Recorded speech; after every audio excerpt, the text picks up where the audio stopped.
This is a true story. This was when Jamie Foxx got knocked out on the set of Any Given Sunday, right? It's 98 going into 99. We all in Miami. And for all the people that love football, Any Given Sunday definitely, to me, top 5 ever made. Shout out to Oliver Stone. Shout out to Jamie Foxx and LL Cool J. I'm the only other person that can tell this story because I was in it. I watched it happen. So we didn't have social media back then. So the word was, it was just whispers about this fight that happened. Was it real? Did it really happen? And it just so happens that, you know, I'm in the scene when the fight happened. So just to set this up, right?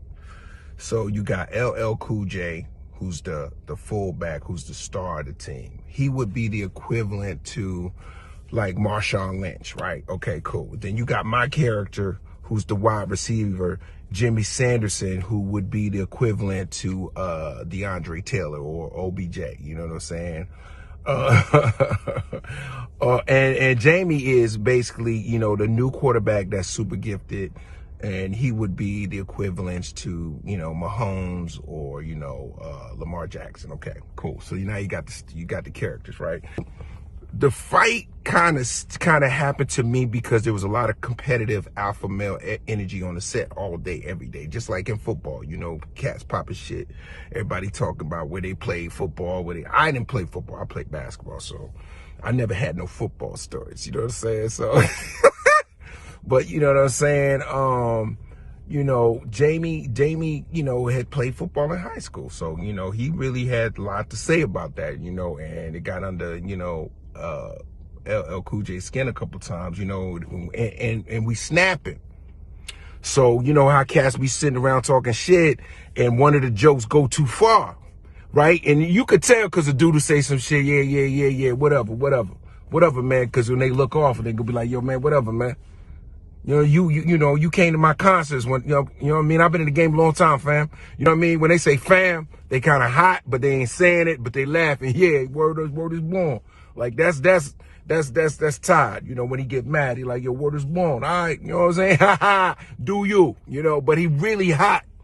So I had told Jamie, I said, Jamie, man, you might want to ease up with the jokes, you know what I'm saying? You know what I mean? He ain't really a joke cat like that, you know what I'm saying? You know, I don't think he wearing it too well. Jamie's like, come on, man, he fine at me, B. He fine at me, you know what I'm saying? What you want me to do? I said, I'm just telling you, I'm a New York type of dude, you know, you a Texas cat. I'm telling you, when real dudes ain't really like that. They laugh a little bit, but they don't want to be embarrassed. You feel me? Case in point, now we get to the scene, right? The scene is basically, if you watch the movie, we're coming off the field. It's a botched play.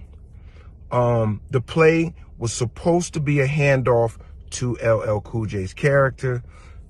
It was an audible on the fly. It's a 3rd and like 8. We lose the ball. We coming off the field.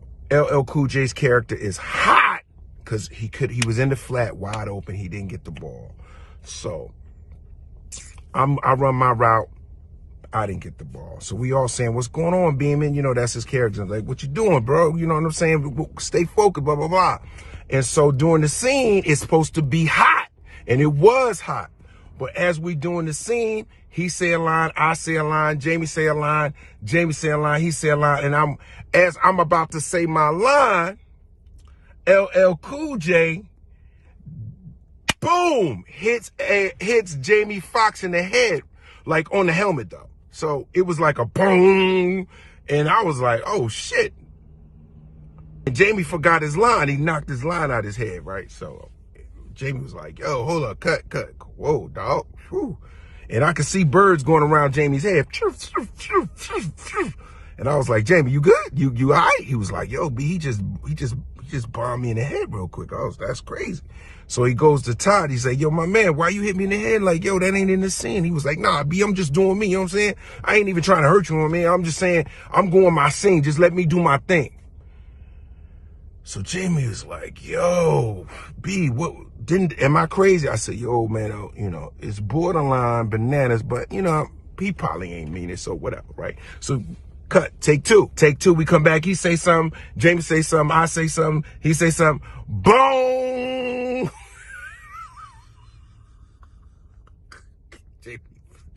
Jamie's lines come out his head again, right? So I'm like, Jamie, you gotta say your line. Say it before he hits you. Jamie's like, yo, B, man, for real, B, he bombed me in my head. I'm bugging. I'm seeing things. I said, yo, Jamie, I'm still here. You all right? He was like, nah, man, he not gonna keep hitting me in my head like that. I was like, uh-oh. I said, oh, man. Jamie said, I told you, man, don't put your hands on me no more, right? So it got kind of hot right there. I was like, oh, man, these dudes, man, this is #1 football movie, and we on some hood shit, right? And I could see it happening. So make a long story short, take 3. He say something, Jamie say something, I say something. Jamie turns around and punches LL Cool J in the mouth. Boom! Oh, shit, right? I said, oh, shit. Split my man mouth open because he didn't have his helmet on, right? I said, these niggas is bugging. So Todd is like, Todd didn't even flinch. That's how crazy it was. He's just like, boom. Yo, B, please tell me you ain't just punched me in my lip, bro.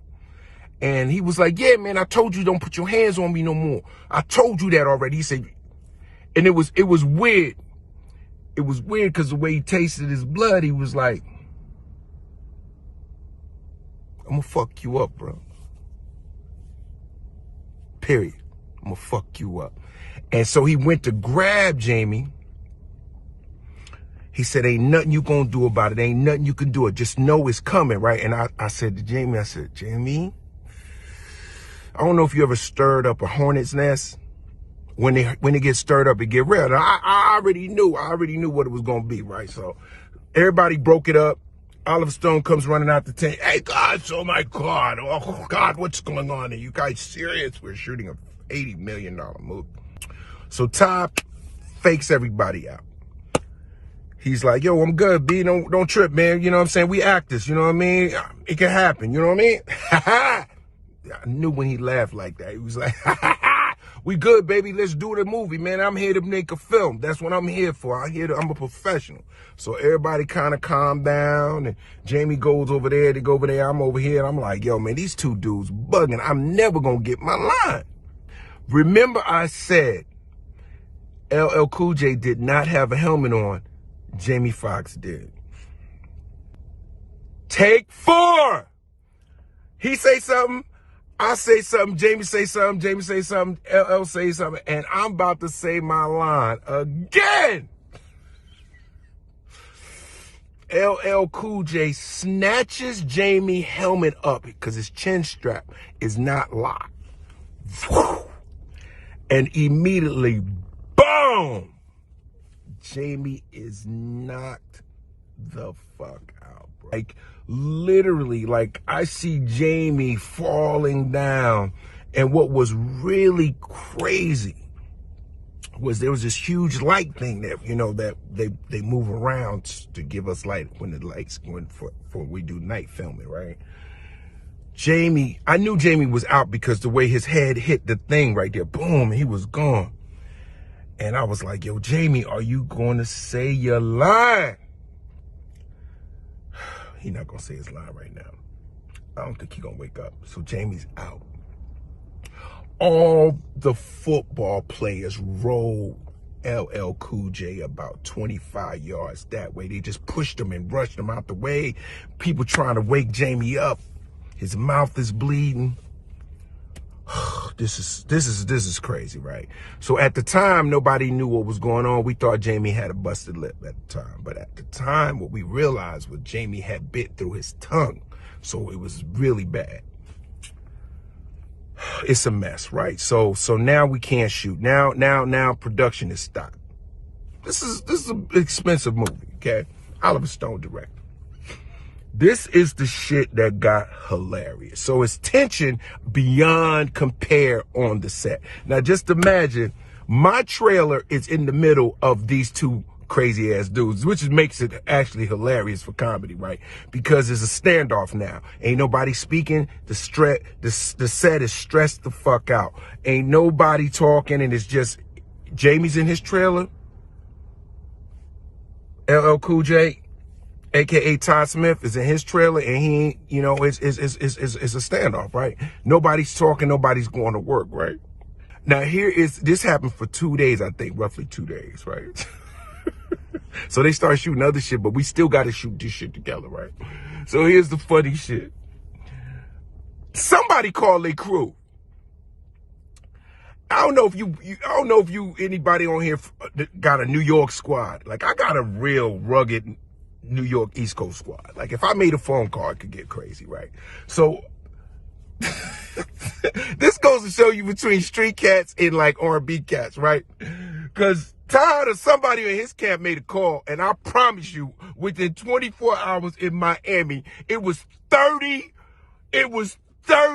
Yankee hats, Timberland boots, starter jackets, 8-ball jackets, gold ropes. Everybody looked like Noriega. Everybody looked like Fat Joe, Big Pun. I mean, it looked like a whole New York situation. I'm talking the grimiest thugs came down to Miami, and they all around LL Cool J's trailer, right? And all Jamie got around his trailer is Marcus King and his boy. It was bad. It was bad. It was like 30-3. It might have been like Dave Brown, and I know Marcus King, his manager, was there, and one of his other. It was only like 3. He had like 2 of his friends, and it was 30 goons over here, and it was like 2 R&B singers right here. It would be like the whole MOP over here, and you got Tyrese, Tank, and Jamie, you know, over here. That's how crazy it looked, right? So this is not gonna go well. This is not gonna go well. Everybody is tight. And here come Jim Brown, right? So Jim Brown said, "What's going on with these niggas, man?" I said, "Jim, you know, they have some type of beef or whatever." Because Jim comes to me like I'm supposed to, you know, I'm the negotiator, the litigator, whatever, right? So Jim says, "Hey man, I want to call a meeting today, right now. Go get them niggas. Bring them. Now they in my trailer." This is what's crazy, right? And everybody got respect for Jim for whatever reason, right? So Jim calls the meeting. Jim said, with his little kufi on and shit, "Now what's going on in here, gentlemen?" And everybody's like, I'm good. You know, Todd cool, he on his shit. Yo, he got what he wanted, you know what I'm saying? He knocked Jamie out. He pretty good with it. I'm good, man. Jamie like, I ain't good with it. So you mean to tell me you motherfuckers don't understand that y'all getting the opportunity to work for this studio and the road that we paid for you motherfuckers? None of y'all came through the civil rights. Now Jim Brown having a flashback and shit. So everybody like, yo, these motherfuckers think he's sitting there with Ali, Malcolm X, and whoever else he was with, Andrew Young. He's starting to flashbacks, talking about, you know, the struggle and what black men been through and how we look crazy being on this set, fighting each other and stuff, and we are a bad example and whatever. So the shit worked. So at the end of the day, he was like, I want y'all to break bread and we gonna go out here and make this motherfucking movie, right? So it was tight, but cats kind of like, was like, yeah, you know, you right, Jim. You know what I'm saying? You know, we doing too much fighting on the set and whatever. So what ends up happening is there was a treaty, so to speak, and that was, you know, pretty much set up by Jim Brown, and, you know, we went back to work. But the craziest thing was I never got to say my line.